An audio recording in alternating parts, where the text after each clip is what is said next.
Yeah, and good evening to everyone else who's just joined.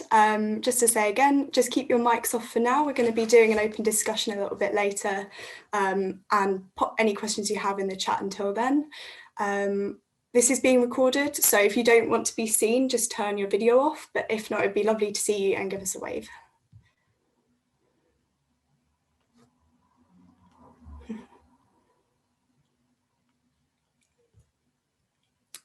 Okie dokie. Right, I think we're going to get started then.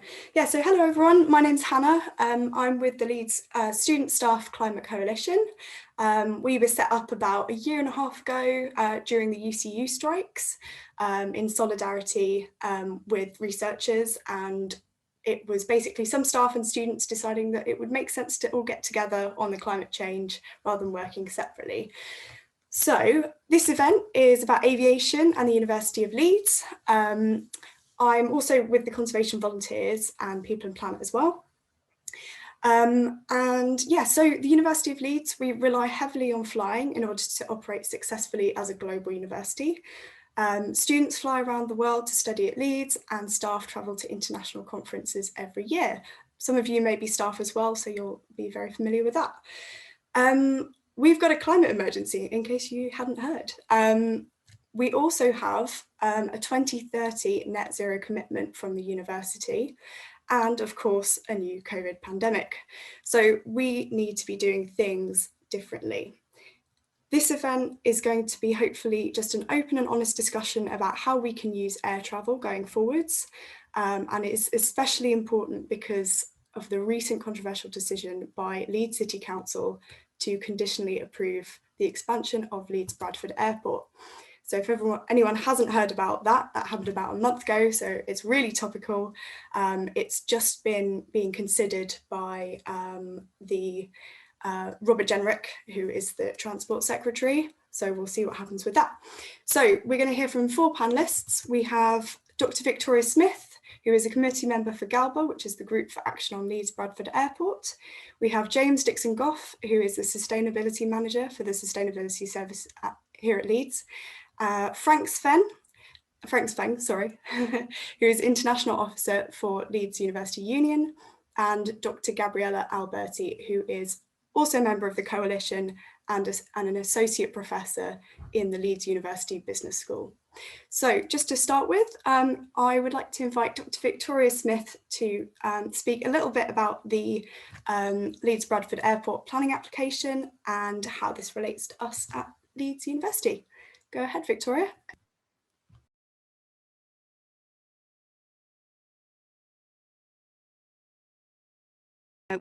Can you hear me? Thank you very much for inviting me to speak today. And I would just first of all like to give a quick introduction to GALBA as well as a committee member. We first met as a group of 8 in the Italian restaurant of Salvo's in Headingley in November 2019, because we knew that there was an application for Leeds Bradford Airport that was going to go ahead.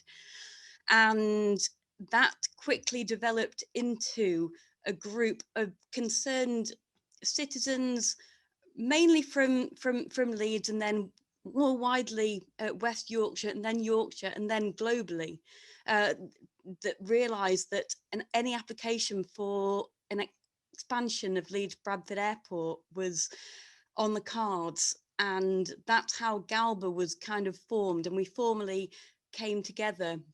I think it was just before the first lockdown in February of 2020. So GALBA is basically a group of people who care about the expansion of the airports, not just in Leeds, but also globally as well. And we've been in contact constantly with Bristol and Stansted and Heathrow, and those connections with those other groups have been really useful and key to the Leeds Bradford campaign, in addition to what we've been able to organise ourselves. And that's been really important. But first of all, the reason that we are opposing expansion is because of the impact of increased flights, which the Australian owners of the airport want to almost double the flight passenger numbers from 4 to 7 million people. And in order to do that, they want to extend the flying hours by an hour and a half every day, 1 hour in the morning and half an hour in the evening, which means that the morning hours might change from 3 in an hour to every 3 minutes between 6 and 7 a.m. That's going to seriously impact the lives of the people who are living under the flight path. And most people don't realise that they're going to be living under an increased noise that because at the moment they're not really impacted, but it might change in the future, but they just don't know. Also, the impact of increased numbers from 4 to 7 million passengers, the road networks are already congested and we don't have a rail link to Leeds Bradford Airport. And geography means that there's no easy opportunity to develop a rail network. So in terms of the student population, it's important that it remains incredibly international.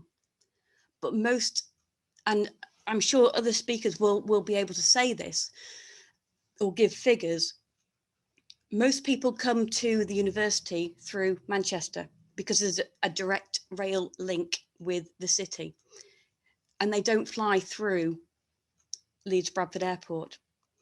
And that's an important thing to remember, because it's not about students or academics coming in through Leeds Bradford Airport. Most go through Manchester anyway. So that's something that we need to remember when anything is considered with expansion of Leeds Bradford Airport. So the expansion, the way that it's been sold has been to have a zero carbon terminal. That is a smokescreen for extending flight hours. At the moment, there is only flights to Europe, and they do what's known as one movement per day, as in one return flight. If you extend the flying hours by an hour and a half, i.e. 1 hour in the morning and an hour and a half, half an hour in the evening, you can do 2 return flights. That is what the Australian-owned company of Leeds Bradford Airport are hoping to do. And that is their way of almost doubling flight numbers, passenger numbers, is by doing double movements per day. And first of all, the congestion on the roads is already terrible. The air pollution on the roads can't cope with this as well. It's already not very good. And so everything about expansion that's been sold as a green terminal is just a smokescreen for emitting more greenhouse gases through flying hours, basically. And one thing that the company is trying to sell is increased jobs, which we all want people to have jobs, of course, and that's understandable. But many of these jobs will be short-term, they'll be temporary, they'll be seasonal, because most of the flights for Leeds Bradford Airport are holiday flights. We're talking here via Zoom. Business travel has disappeared. And so any argument for business travel has basically just disappeared. And I think that is something that people need to realise when any argument is made in the proviso of jobs, because people are now doing things like we are today. I've been to many conferences, academic conferences, which I've been very lucky to do so. I've been to America, I've been to Australia, and my habits have changed because I've now realised, but the major scientific conferences that happen every year, AGU, EGU, European Geophysical Union, American Geophysical Union, they've happened over Zoom for the last year since COVID started, and people are realizing that you can do things differently. And yes, of course, we would like to do things face by face because we want to meet each other, but until there's a sustainable transport option for flying, then we need to start to think to do things differently. I follow a lot of the European train travel, and there is a huge development with train travel across Europe, and I think that's something that's going to increase and be explored more frequently. And we need to think about the way we do things differently and not just take a short hop here and a short hop there on a plane. And people are realizing that it's not sustainable. So yeah, I think that's my 5 minutes. Brilliant. Thank you very much, Victoria. That was really interesting. Yeah, and I think one of the key things about the airport is that the way it's been painted is it's all focusing on this carbon neutral terminal, but that's a terminal. And how can you really truly have a carbon neutral terminal anyway? But, you know, that's completely overlooking the fact that passenger numbers are going to increase by almost double. And we'll get on to more of that later. Right, so second speaker up is James Dixon-Gough, who is the Sustainability Manager for the Sustainability Service here at Leeds.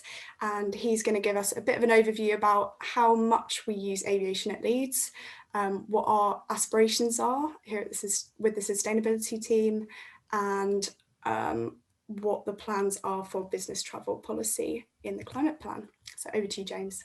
Okay, brilliant. Thank you, Hannah. I won't dwell too much on how much we travel. I'll try and give a little bit of an overall picture and kind of be very honest that there are some aspects of travel that we're not capturing at the moment. So we measure at the moment what we term business travel. So what that means is kind of academic travel, student field trips, all that kind of stuff. And that works out about 12,500 tons of CO2 equivalent a year. To put that in context of our current measured carbon footprint, that's about 18%, so kind of pushing up to 20%. So it's pretty large, a lot higher than it would be on a standard organisation, not that unusual for a university, I would suggest. There are aspects of flying that we're not capturing. So we're not currently capturing students flying from their home country to university if they need to come here. Although we are aware that's something we need to explore and we need to in the future. Anyway, so that's kind of where we are with our emissions. So in terms of what we're planning, it's kind of been really tricky to think about how people will respond when things go back to normal. So I think in the current situation, it's really easy to envisage maybe an 80% reduction in travel going forward, because we're all kind of managing with Zoom and all the rest of it, but there is a hell of a lot of Zoom fatigue, and it does bring its own stress, and actually some aspects it works and there's some aspects that it doesn't work, and not everybody around the globe has the same technology as us, so there can be disparity with technology and all that kind of stuff. So what we've tried to do is go for what would have been seen as a kind of a radical reduction in 2018-19, but we think is achievable, but leaving us scope to kind of go further if it kind of works pretty well. So that kind of what feels like a slightly radical reduction is a 50% cap on 2018-19 emissions. And kind of part of that needs to be like working out how that will work. So I feel like I need to kind of, for those, I guess there's a lot of you in the room that actually kind of pretty very keen on a cap, but in case you're not and slightly cynical, I kind of feel that I need to justify it a little bit. So kind of the first reason why we see it's important to actually set some kind of cap and reduce flying is because it is such a large proportion of our total footprint. And I know there's been quite a lot of commentary recently around the fact that actually kind of flying emissions aren't actually that large proportion of kind of global emissions, but actually for the university they are, and actually for the UK they're pretty high as well. Another kind of important point is compared to some areas of emission reduction, actually it's fairly easy. Like you just don't get on a plane. Whereas some elements of reducing emissions are actually really hard to achieve and come with some very, very expensive costs. You've kind of got locked in infrastructure, all the rest of it. So I know reducing flying can seem really hard, but believe me, other reductions are also really hard to achieve as well. As we've all seen, there's been a kind of a massive move to kind of online collaboration. Certainly at Leeds, the technology has improved, and the more and longer that we do that, the better the technology will get. So if we make a strong commitment, I think we're going to see kind of improvements in technology that start to overcome some of the difficulties that we've faced over the last year, such as fatigue and all that kind of stuff. But something else I think that's really important to get across, and kind of after speaking to quite a few people over the last year, is it was actually quite a relief for some people not to be flying so much.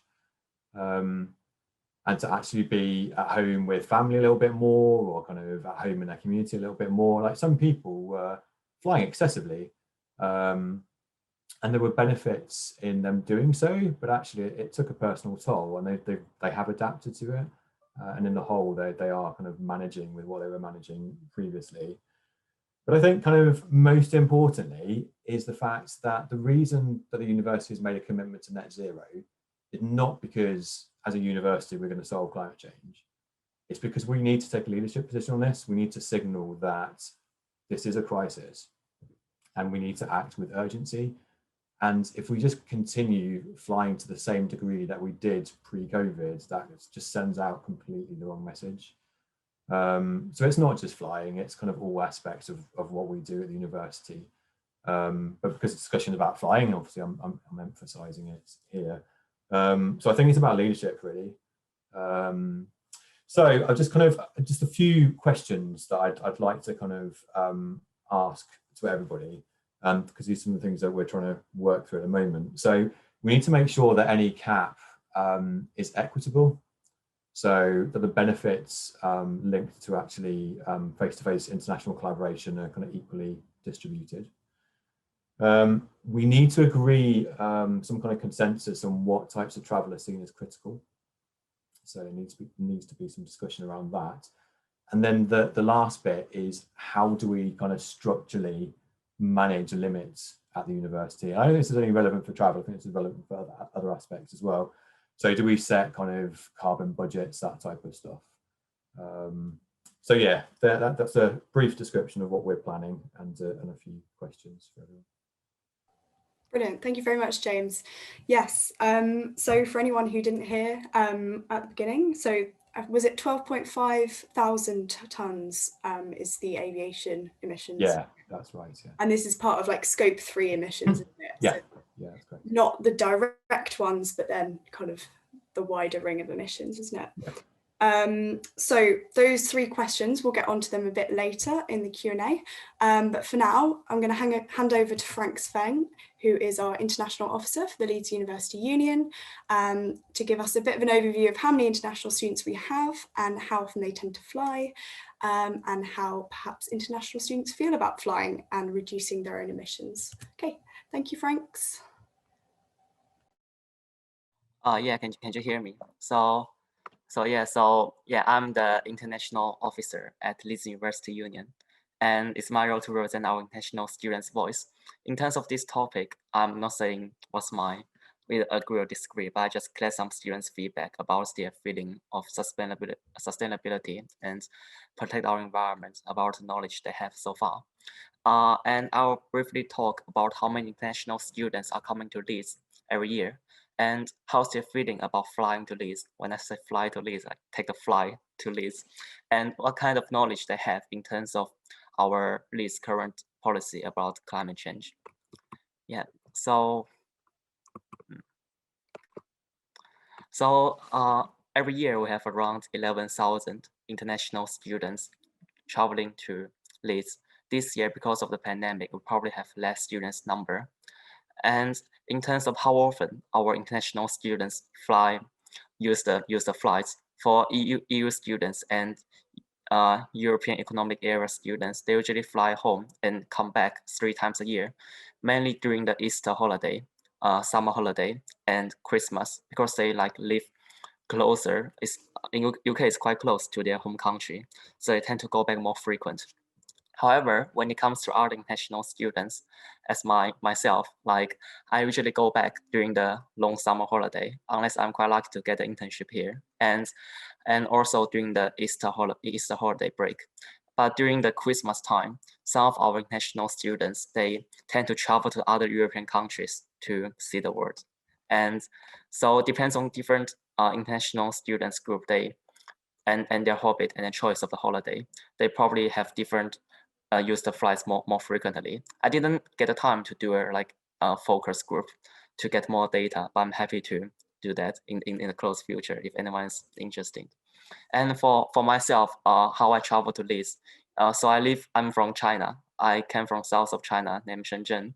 So it usually takes me 1 hour to get a shuttle bus from Shenzhen to Hong Kong Airport. And it took 14 hours from Hong Kong Airport direct to Manchester Airport. And then another 1 hour from Manchester Airport to Leeds Station. It's a long journey. So that's usually how I come to Leeds and how I go back. If I choose to fly to Leeds Airport directly, I would transport through the Amsterdam Airport.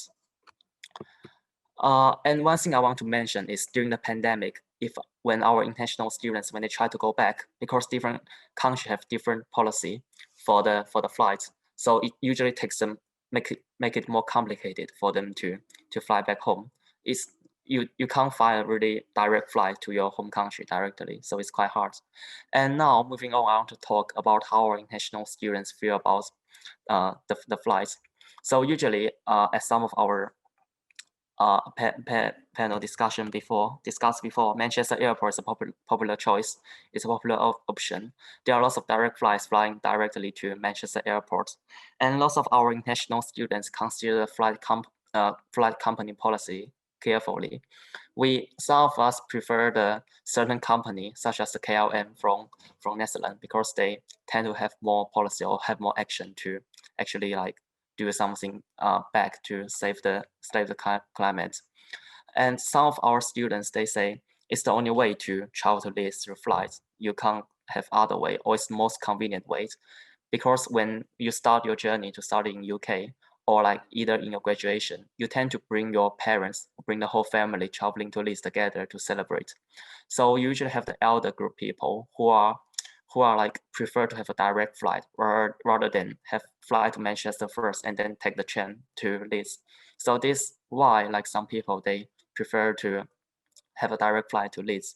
And sometimes it's even cheaper to get flights compared with taking the train traveling to other European country, because especially under the pandemic, some of the flight company, they tend to reduce the price to attract more passenger. So it's become cheaper to take a flight than take a train, even if it's bringing more pollution. And most of the voice I collect from my friends, they say, we don't like flying as well, but we need to go back home to visit family. When you're facing the homesick and you're facing the mental stressful, you tend to go home more frequently. But for second year or final year students who tend to stay in Leeds for over 1 year, they start to get used to it, and they just tend to go home less. So moving on now, I want to talk about how we are trying to reduce the aviation emissions. So usually go home less is a good option.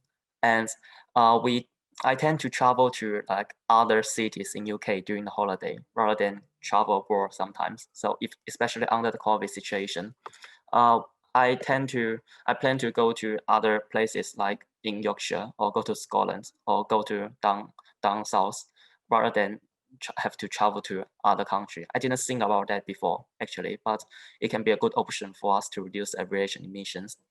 And also one of our students, she said, the only thing I can do to reduce emissions is pay extra to the aviation company, so they offset the emissions of my journey through an external scheme, which means you pay extra more money for this flight company, and they'll use this funding to do some project, either some donation to the climate organization or try to plant more trees even. I haven't got a name for this company. They haven't replied me. But I feel like if the flight company, if they really want to do that, they shouldn't charge for more money.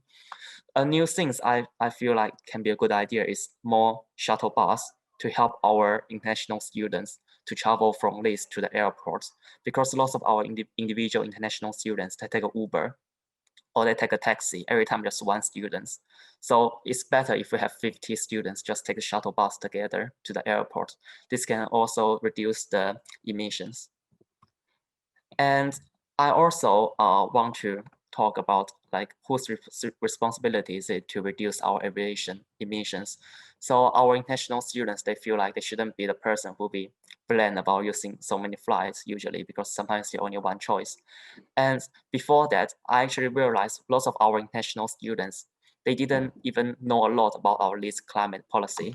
So I have a flatmate, like she shared with me about the open letter, developed the about the use, just the open letter to push back the idea to expand the airports. But lots of international students, they didn't realize why it is important. In their home country, the government didn't do lots of action to protect the environment. So I feel like our university or the local government or our organization need to try to put more effort in terms of helping the international students realize why this is really important. And we should also try to make other green choices in other way, such as teaching our international students use vintage shop and try to eat less meat, which is a bit hard for me, but I will try my best to eat less meat, and try to recycle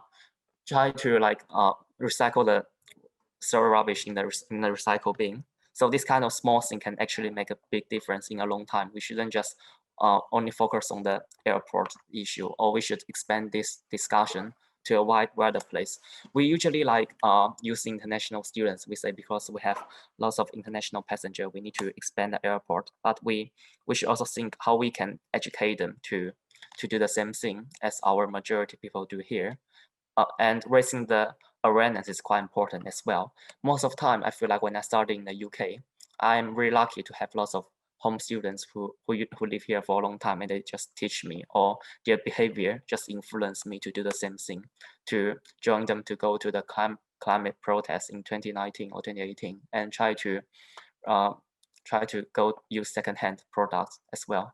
So yeah, thanks for listening. And I'm like really passionate to work with other officers, especially the union affairs and community officer Lottie and Izzy from the union, to try to educate our international students why we are doing this, why we need to do this now rather than waiting to the future.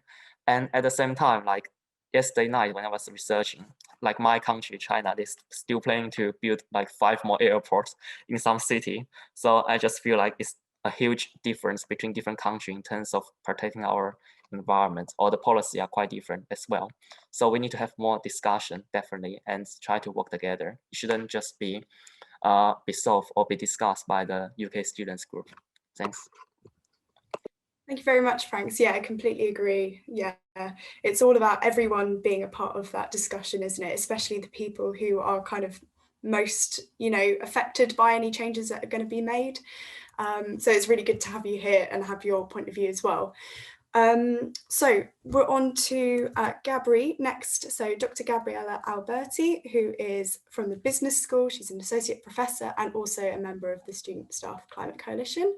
So just to give us a little bit of an overview of how academics use air travel as part of research, how maybe attitudes have changed a little bit, kind of similar to what James has covered, and any thoughts on behalf of the Coalition and UCU, so the Union for Universities and Colleges, for anyone who doesn't know. Okay, over to Gabri. Thank you, Anna. Hello, everyone. It's so good to have many people here and great presentations. So, yes, I'm not speaking today as an expert in climate carbon emissions. I'm a sociologist of work in the business school, and I'm also working on this idea of just transitions in relation to moving to net zero with some colleagues. And today, really, I would like to share some thoughts about the role that we have as academics, but also as an institution in terms of moving to reducing flights, really reducing the emissions that we produce as a result of our business travel. But I also have to say that as a migrant member of staff, I'm particularly sensitive to this topic of aviation. And I also have to remind everyone that people don't simply move because of work, but they also move because they are international workers and they have to travel to look after their family members far away. I think this is a social dimension of work that sometimes we forget when we think about the university as a complex institution where, let's remind ourselves, about 18% of staff in UK academia are EU nationals and 14% non-EU nationals. So a big proportion of staff is international. James already mentioned that 13,427 tons of CO2 were produced in 2018-19 as a university. So this is our business travel related emissions, but we don't really have the details about the elements that compose this these figures. And I think, as James said, it's absolutely important that we start understanding what kind of activities are included in that figure, whether how much of this is necessary, really necessary work that needs to go on for the survival of the university as an international institution comprising, of course, research activity, knowledge exchanges activity, students' mobility, which I realized that is actually not included in the current figures. So incredibly important to understand better what is our actual emission, because we need to start from that to have a meaningful dialogue beyond kind of short consultation on our strategy. We need the proper in-depth dialogue between members of staff, management and students. On academic mobility, I was positively reading on the website of the university that, we are ready to think about the learning points of the pandemic. There is potential to do things differently. For example, creating new approaches to internationalization, thinking about increasing video conferencing, which is something that most of us have, of course, engaged with. And yes, I agree that there has been a kind of realization of how much more we can do by using video conferencing. So it's not just like a survival coping strategy to respond to the challenges of the pandemic, but it's been actually quite impressive the amount of people that we managed to get together in a virtual room. Thanks to this new technology, we have extended the span of our reach in terms of international research exchanges. We have also allowed perhaps people to attend when they would have not been able to attend for childcare duties or others. So there is certainly potential there, but I would like also to return to the topic that James raised earlier about the question of inequalities. When we think about attending conferences in person rather than via Zoom, we need to think about the kind of wider social experiences that are related to international travel, related to research conferences, for example. It's the case that perhaps for a junior researcher, being able to travel and attend a conference and present at a conference is more important than for a senior academic, because mobility is really foundational to the way in which academic careers develop. And unfortunately, as we know very well, our sector is a sector really characterized by high level of inequalities. We have an increased level of precarious contract. We have of course forms of discrimination also in terms of foreign staff, and we need to think about how to redistribute this very precious good that is international mobility. Mobility is not just a thing. In a capitalist society, mobility is an asset. And unfortunately, the very access to higher education is differentiated along the line of who can afford to travel in the first place to get a degree in a high standard, high quality institution, who can afford to travel to go to expensive conferences, who's got the benefit of having a personal development account, a PGR account that they can use. So this is just to say that as we think about mobility in a more sustainable way, we really need to think carefully of, together with management, together with different types of academics at different career stage, what are the fair procedures, what are the processes through which we can understand how this carbon budget, carbon tariffs can be distributed among us. Because really mobility acquires different meanings. And I think that we also need to think seriously also about the question of students' mobility as an institution. And this goes back to the question of rethinking internationalization.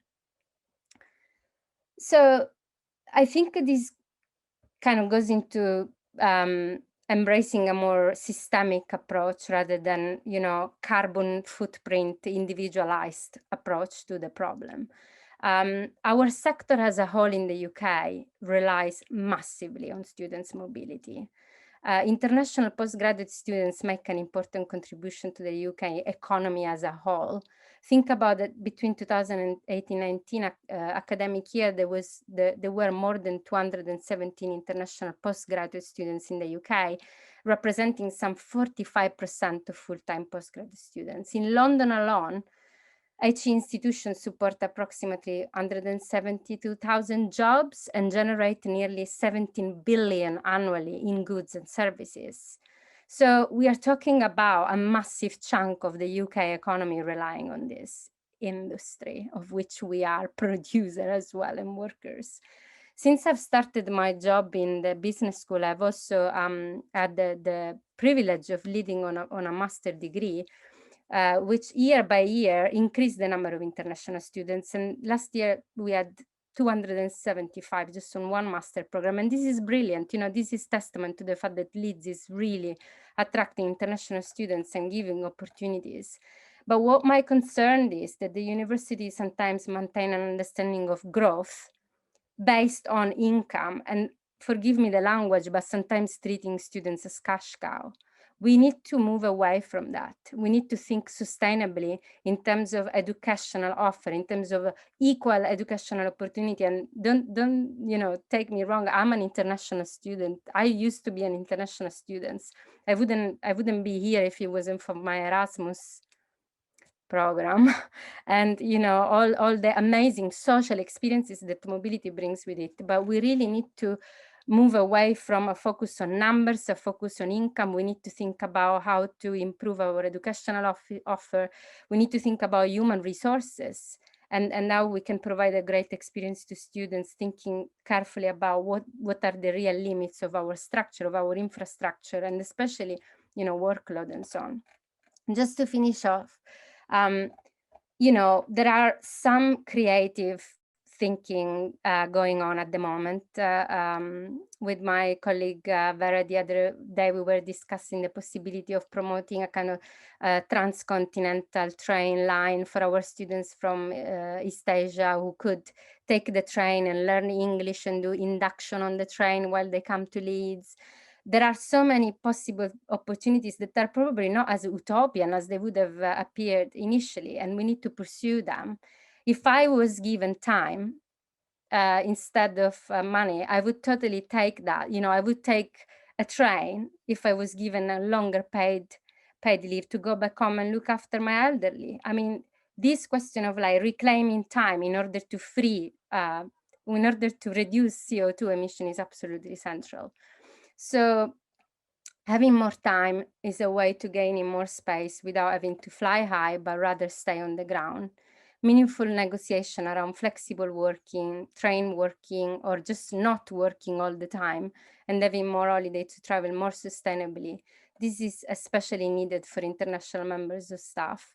And the question for me goes much more, you know, much beyond an issue of individual behavioral change. It needs to be tackled institutionally as a collective formed by different interests with, unfortunately, entrenched inequalities as a sector. Reducing and redistributing mobility as an institution and as a sector must be the key words going forward. Thanks. Brilliant, thank you, Gabriella. Yes, lots of different interesting, very key points there. So yeah, definitely the whole aspect of time, if we're going to fly less, but maybe there is still travel needed, we've obviously got to make allowances for people travelling by train more, and taking that into account with how staff are given time off for that. So that's all of our speakers for now. I just thought I'd give my own 2 cents shortly, just as a student at Leeds and just a person, really. I'm a second year student. I would have had a trip actually over Easter. We would have gone to Amsterdam, and I imagine we would have flown, but I'm not completely sure about that. But I think, like, as individuals, we also have to look at like what we do in our day-to-day lives and go, is that really necessary given the scale of the crisis we're in? So personally, a few years ago, I decided I really don't want to fly, and I haven't flown in a few years. I hadn't flown much before that, but wherever possible, I'm going to not fly. And I think that's just also seeing what organisations can do, but also you as yourself see as acceptable as well, because we have our own unique circumstances as well. So to just kickstart the discussion, we've got some questions in the chat. I thought maybe it would be good to start with the points that James raised, seeing as he's the one actually coming up with the plan at Leeds to cope with this. So I think if I remembered correctly, the 3 main questions were regarding a cap. How do we put a cap down, I guess, like in a quantifiable way with a number, and it is still equitable? Yeah. So should we just start with that one first? Does anyone want to come in to answer that, or just signal in the chat if you do, and then you can take your mic off.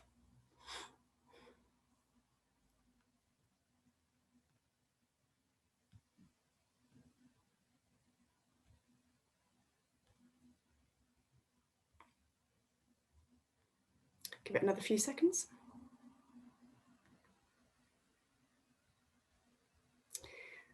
Okay, yeah, I mean, I think, so it's quite hard to quantify it, isn't it, James?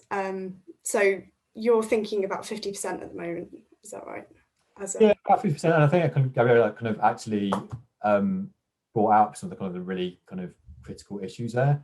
And I think there's some of the things that we need to kind of work through. And that's actually why we've kind of purposely stuck just with the kind of the business travel part of travel, first of all, because actually I think the other aspects relate more to people's kind of personal lives. And I think that's different. I think if we did do anything there, it would need to be in collaboration, and, you know, how can we support, how could we potentially support with high quality offsets and all that kind of stuff. So I think I do see that as a different issue. And I think, yeah, go on. So from what I kind of researched, like 2 of the main kind of issues about equality are that in some countries, you're not always going to have the option to have, say, the bandwidth to just have an online conference. So there's just not the option there. But perhaps the research is still really essential. And then also the fact that, however, there's this alternative view that actually it's more accessible because doing it online means everyone can access it. So is there a kind of plan for Leeds conferences, perhaps, like ones hosted, for example, the centres, the research centres actually own always hosting them online as a default, and then maybe inviting some travel as well? Yeah, so the current discussions are around hybrid conferences going forward. So I think there's now an assumption that all conferences will be a hybrid, because I think that there's a huge amount of convenience as long as you have got the bandwidth and all the rest of it. It's you just walk into your bedroom or wherever you're working, and you can kind of connect to it. It's just a lot easier. And so I think for some certain scenarios, it works really well. So I think the discussion, the point I raised about it not being ideal for everybody was actually somebody talking about the IPCC discussions, and there was a discussion there about moving it all virtually and why don't we do this going forward. And it was actually raised by some of the participants who were saying actually that doesn't work for us because we don't have the technology and all the rest of it. Actually, it's a good opportunity for us to kind of travel and all those types of things. So it's sometimes it's easy to kind of miss those things because you would always assume that actually virtually is better. Yeah, and particularly because like a lot of the countries who are going to have the most stake in actually speaking and researching about the climate are the ones that probably don't have the resources as much. Yeah. So to go on to the second question, it was how do you decide what travel is critical, wasn't it? Yeah, and I guess that's how we go about it, because obviously it's not my place to say that. We're almost suggesting a framework to open up for discussion, and that has to be led by our academic community, because actually this is a core part of how they work, really. So I guess there's either kind of perspectives on actually what is seen as kind of important or not, or whether there's, I don't know, some types of conferences might be important, some less so, or whether it's kind of ideas about how we can build some of this consensus. I think at the moment everything's kind of pretty useful, really. So one of the difficulties we've got is during COVID, things are so unusual. It's kind of quite easy to kind of envisage a new normal. But I guess as we hopefully getting closer to returning to university, there is a slight nervousness that we're going to get back and everybody's just going to go back to exactly the same behaviours as previous. So it's trying to kind of ensure that when we are back, we've done enough work to kind of reset that sort of new normal, I guess. Yeah, hold on to the best things. Yeah. Yes. Yeah. So I guess, I mean, I've just been looking at some other universities. I was looking at Glasgow. They've just come up with a new kind of strategy, and it seems quite similar. It's about a 50% reduction, but that's by 2030. So I don't know, is there are you looking at a kind of time-bound cap at the moment? So yeah, we were looking at, before COVID, we were going to try and target a sort of a slow incremental reduction. And like one of the reasons for that was to give enough people time to get used to kind of virtual collaboration and all the rest of it, kind of virtual conferences, because pre-COVID there just weren't that many good examples of it, and people were struggling with technology and all that kind of stuff. Obviously, we've just gone through a year where actually there's been glitches, but it's worked pretty well. And the other thing, it's actually really hard to change behaviour when everything's normal, whereas when we go back, hopefully soon, people have been used to not traveling for quite a long period of time. So, and it will be a period of change, which is often easier to introduce new kind of behaviours. So we're kind of relying on that, really. At the moment, we think sort of a fairly hard target from the start will be less painful than trying to kind of keep on chipping away at it year on year. But I'm open to be challenged on that. Yeah, we've kind of had that culture shock really now, and you don't have to preach the benefits of online conferencing from a corner. So I'll invite Ben to speak in a sec, but I just wanted to say what Tim said about the decision on critical travel mustn't be senior people saying, sorry, we're going to travel, but you can't.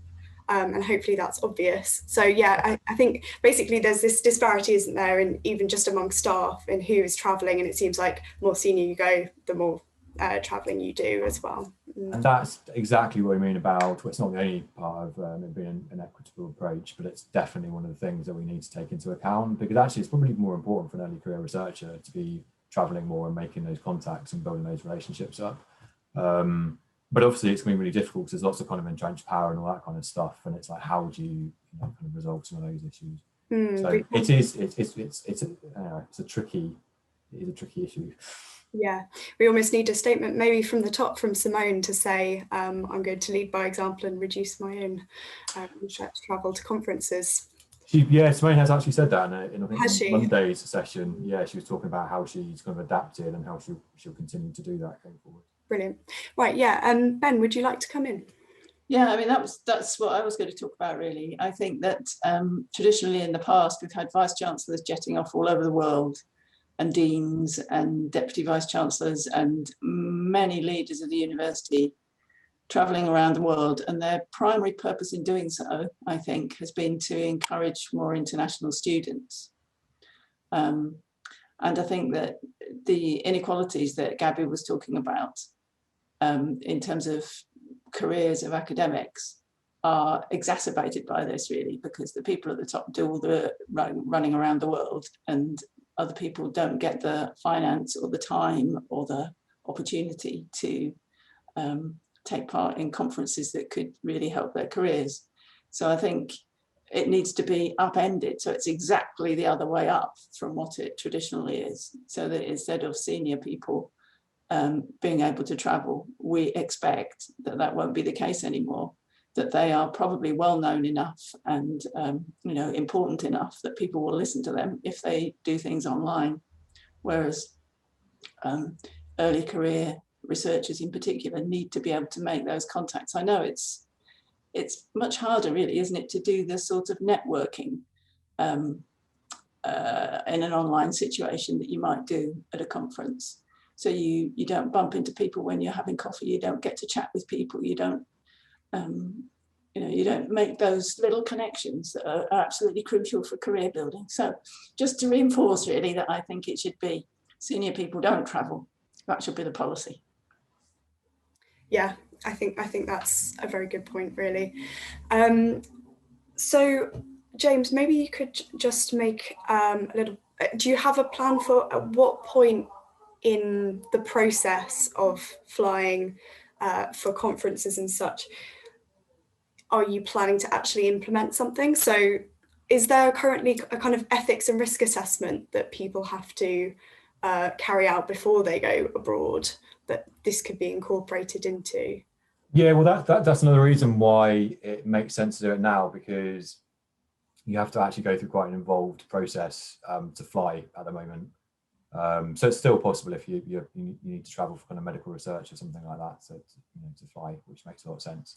And obviously as things those kind of rules are kind of relaxed and people are kind of able to kind of visit families and all the rest of it, that guidance will change, but we're hoping to embed whatever this is in the future into that guidance, because I don't think it's going to be a suddenly from this point forward just crack on and do what you were doing before. I think there will be continued guidance, and I think we're going to be in, unfortunately, kind of COVID related difficulties for at least another year as other countries kind of catch up and all the rest of it. So there will be guidance. We'll look to kind of adapt that to account for these issues, and that will include kind of health and safety assessments and that kind of stuff. But to be honest, this stuff needs to be worked through. We've kind of started with what we think could work. Looking at it like, do the numbers kind of work? So if we're trying to achieve net zero, you need to kind of achieve a credible reduction of your footprint. So it's kind of adding all those bits together, looking at the different possibilities, and so we've come up with a target based on that, but we still need to kind of work through some of the how this will work technically, all the rest of it. And there's been some good kind of questions in the chat about how does that does that leads academics at a disadvantage compared to other universities and all that kind of stuff, and so that's an important question. But just to kind of flag that we are working with UKRI with other universities to kind of try and do a coordinated approach in this. Yeah, I think so. I mean, something I was wondering, I've seen you've got your hand up, Tim, so I'll bring you in a sec. Are there some departments that, I don't know if you've done a full kind of review of where the most intensive dependency is on aviation across the university, but perhaps there are some departments that do more than others. But has any department kind of made their own move towards saying individually, oh, we want to reduce our own travel? Well, actually, like Vera's just mentioned in the chat that LUBs have been doing some work around business travel. So they're the first school to offset all of their emissions in, I think it was 2018-19. And like perhaps like Vera, wants to kind of step in and say something about some of the work they've been doing. But I think kind of since then we've been in COVID, and a lot more people have been kind of saying actually it does make sense to do something. But at the moment it's all very anecdotal, to be honest. Okay, brilliant. Right, yeah, so Tim, you made a good point. Sorry, if you did have your hand up beforehand, I might have missed you, so you can put it up again now if you want to speak, and then I'll bring Tim in afterwards. Joe's got her hand up. Okay, brilliant. Yeah, Joe, do you want to come in? Hi everyone, sorry I'm on a bit of a shaky phone. Yeah, my question was about whether there's been any kind of discussion about time to travel. Because if we accept that some people may need to travel, but we would prefer that we don't do it by plane, then clearly doing it by train or other methods often takes, not always, but often takes a little bit more time. And I don't know if there's been any discussion about that as something that needs kind of consideration, if it again makes it more acceptable and easy for people to not fly because they have agreed time to travel to events. I mean, I absolutely agree with all the discussion previously that we need to make, prior to that decision, we need to have a clarity about why we need to go, and totally agree with Gabriella's and the point that Ben's made, that needs to be on the basis of supporting, there are good reasons why people might want to go, but it's not just based on seniority.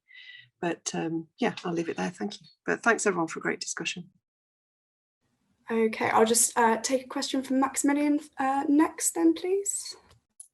Yeah, thank you. Very interesting discussion. I also totally agree with what Gabriella said earlier and what James said.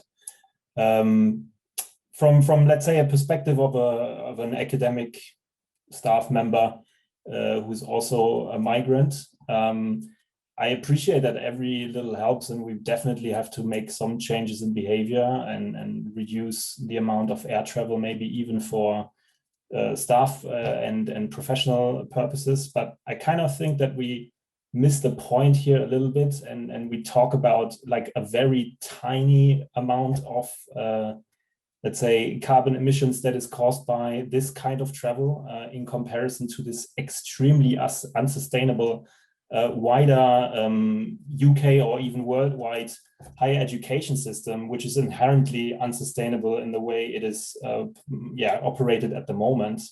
We're flying thousands of students in just the University of Leeds every year to give them education here. As some prior speakers said before, we don't necessarily only focus on the quality of the students there anymore, but mostly at how much revenue they generate for the university, especially at the business school. We teach in buildings that are extremely inefficient in terms of their energy efficiency, that have like a rating of E or something like that, even though they are maybe only 5 or 10 years old. We keep building new student halls and increase the student numbers every single year. Student halls and skyscrapers also are a huge emitter of carbon footprint. The incentives for academics are kind of wrong as well. We keep, our working condition keeps getting worse, pensions get reduced, number of students gets up, workload gets up, less space, not even office space anymore for some of us, less academic freedom, more bureaucracy, more pressure to perform, higher requirements, privileges taken away. And if they then now start also to take our opportunity away to go to leading academic conferences, I feel that there will be quite a lot of backlash happening. And especially since it feels to some of us as if it kind of has to start with us again, rather than other stakeholders in the university to take some sort of responsibility or taking some sort of hit there. You know, it has to be the staff members again, apparently. And again, some things that we've mentioned before that I think are extremely important also to consider is how would the university change their incentives here? If I go, my main conferences are all in the United States in my field. I could go onto a ferry or onto a ship, but that would take me weeks, and it's probably also not very sustainable. Even the train to Manchester Airport is diesel driven, you know, so like we live in a society that is inherently unsustainable, and we work in an environment that is inherently unsustainable. I mean, I voted Green Party all my life. I said this before in a similar discussion. I totally, support all these actions, but to some extent, I think we start cutting the wrong side of things here somehow. So I think there are definitely other ways to reduce carbon emissions, especially for traveling at the university, rather than cutting down on research conference travel, for example. I think that's the complete wrong end to cut emissions. Sorry, I spoke a bit too long. Thank you. Okay, thank you very much for that. What we'll do, I'll take one more question from Tim. Tim, and then we'll go to the panelists to put in their 2 cents, and then we'll come back and do a few more questions. So yeah, go on quickly, Teresa, sorry.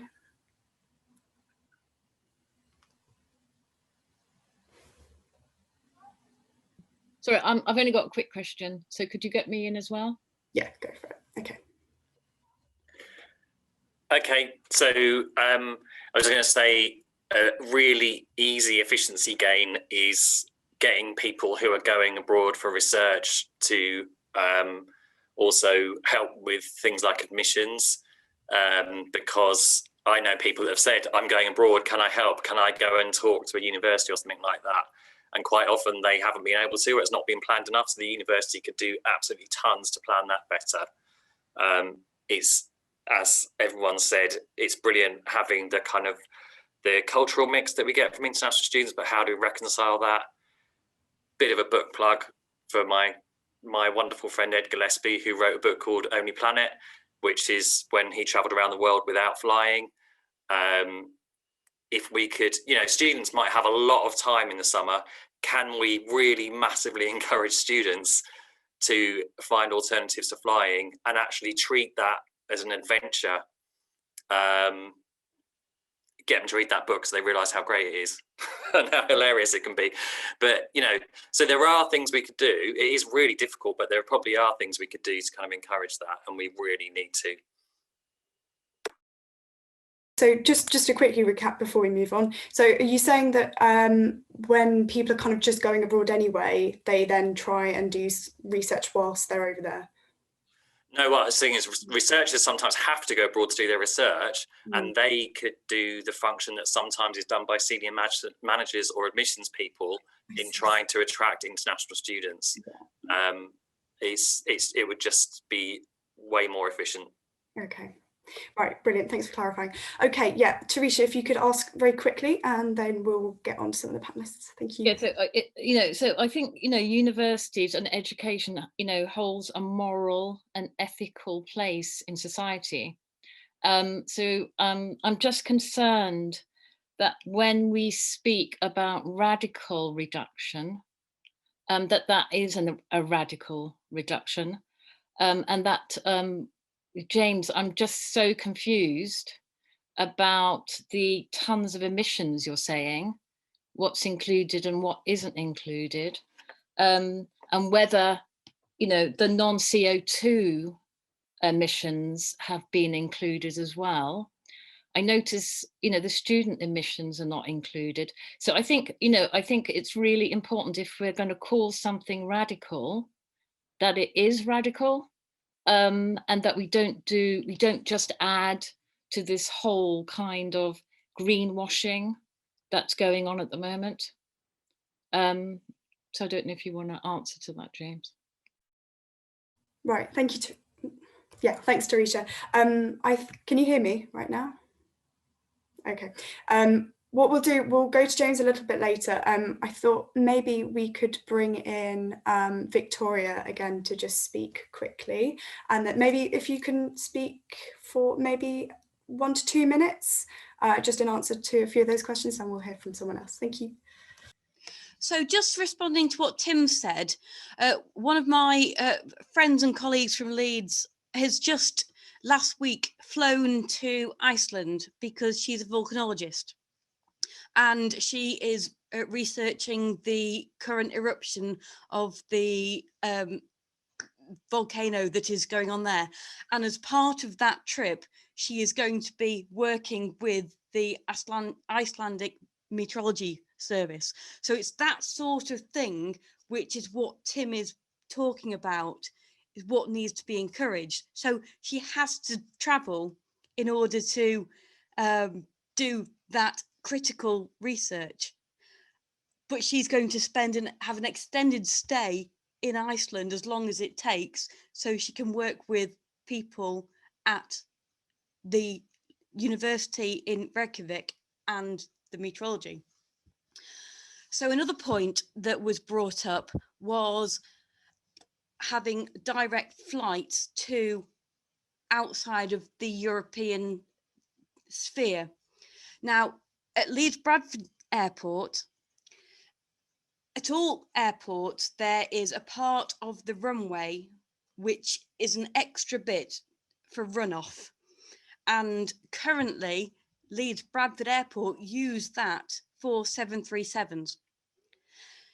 Because of geography, we can't extend that to allow for larger planes for longer haul flights. So they already use more runway than they really should do on a day-to-day basis to allow for the European flights. So one reason why they can't go to further afield is because we can't extend the runway here in Leeds.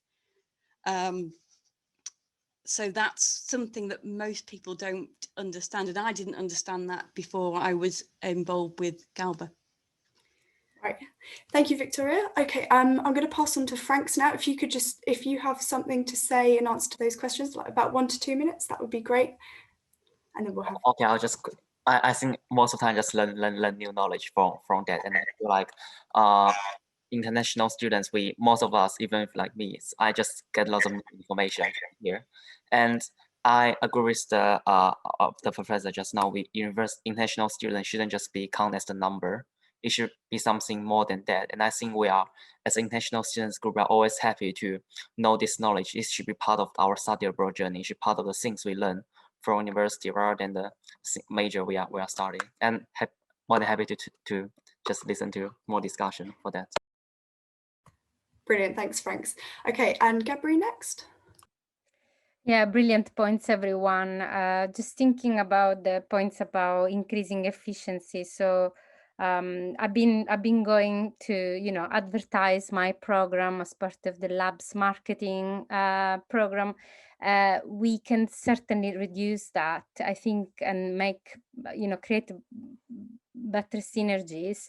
I believe that going abroad for research that has impact, developing contacts with developing countries in Europe, wherever, is absolutely central, and why not combining this with a mission? It's central. I remember people being flying to China and taking further planes, hopping from one city to another just to advertise our programs.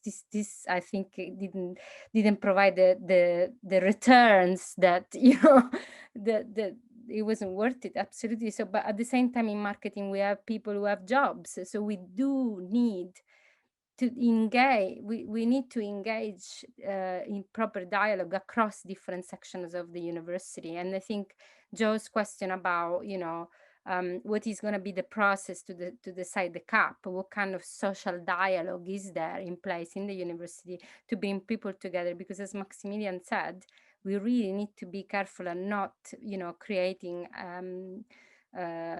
even more rage from an already overworked and stressed workforce. So all these things need to be combined together. But thank you everyone for brilliant points and for a great chair as well. Brilliant, thank you, Gabri. Yeah, so James, would you like to come in quickly? And then we might have time for a question from Vera if she's still here and still wants to ask it. But yeah, James? Yeah, certainly.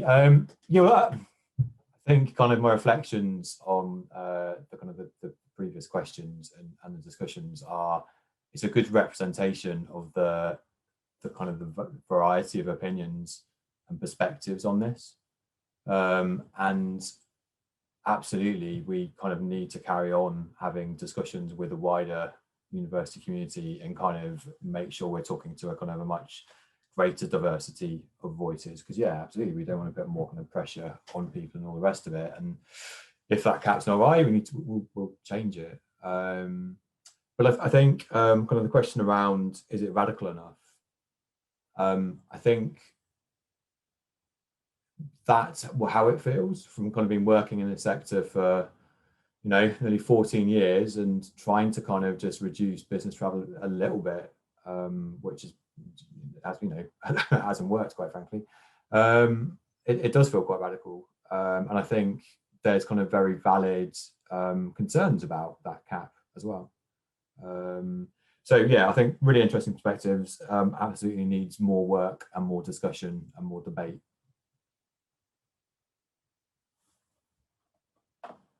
Sorry, just had to send the message. Okay. Yeah. So just quickly, could we have, I don't know, Tim and, yeah, okay, Therese, you put your hand down.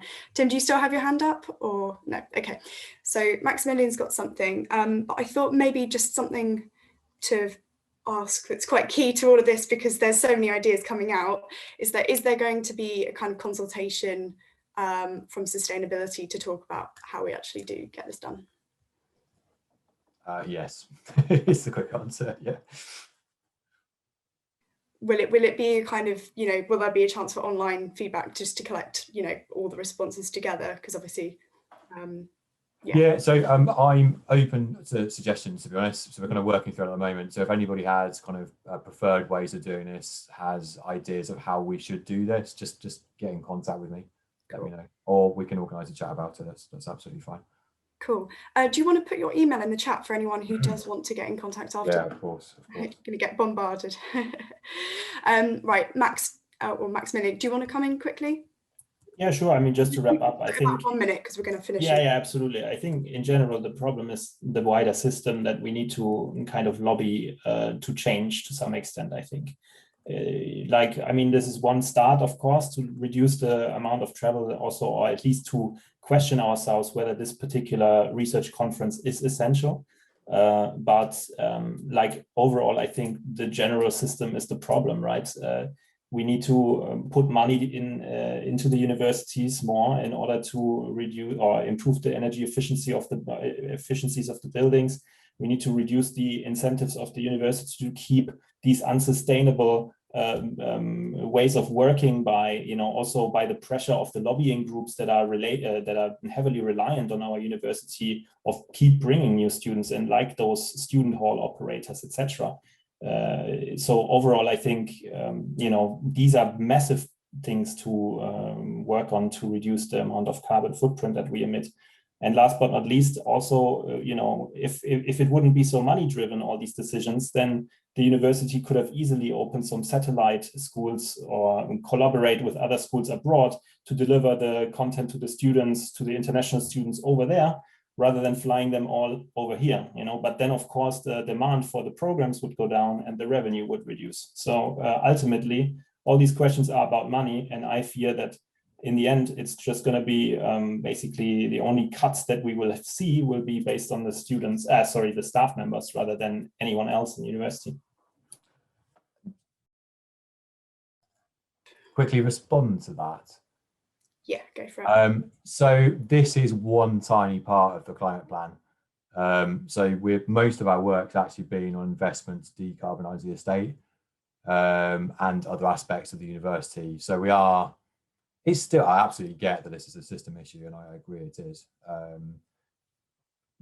but this isn't, the emphasis isn't being put on staff to make the cuts. The kind of university, I guess, to kind of use that phrase, is taking responsibility for the missions, and a lot of that work will be hidden and will go on in the background, but obviously we'll be reporting on it so people can actually see whether we are progressing or not. But I thought it was important to raise that point. Yes, thanks, James. So the draft's just kind of been released, hasn't it, for the climate plan? We are going to finish, I'm going to cut this in 1 minute just to let you all know, so you are free to go. But just quite a key point. Is that draft now free for everyone to look at? So if someone in this meeting wants to have a look at it? Yeah, fine to share it, but I think just keep, so as I said in the email, it's kind of significant missing areas because it's now stuck in the kind of the sign-off process. So we can make, if there's big stuff missing, we can make sure it goes in there. But it's not about making kind of wholesale changes at this point. It is a live plan, so we've got time to do that afterwards. But yeah, we need to get it signed off. Okay, right. Thank you all for coming. This has been really interesting, and I think just shows how much people do want to contribute to the debate and do this in a way that is fair. I think it's probably quite safe to say everyone here actually does want to make the change, and it's like projecting that to the rest of the university, isn't it? And the rest of the world as well. So thank you very much to James, to Tor, Victoria, to Gabri, and to Franks, who has left now. And please do check out any of the other Climate Week events this week. And also a big thank you to Simon Moore, who's actually organised most of this, but has been quietly managing things in the background. Right, so thank you very much. Have a lovely evening and Easter, and enjoy the sun. Okay. Thanks, Hannah. Thank you. All right, bye-bye. So much. Thanks, Hannah. Well done. Well done, Hannah.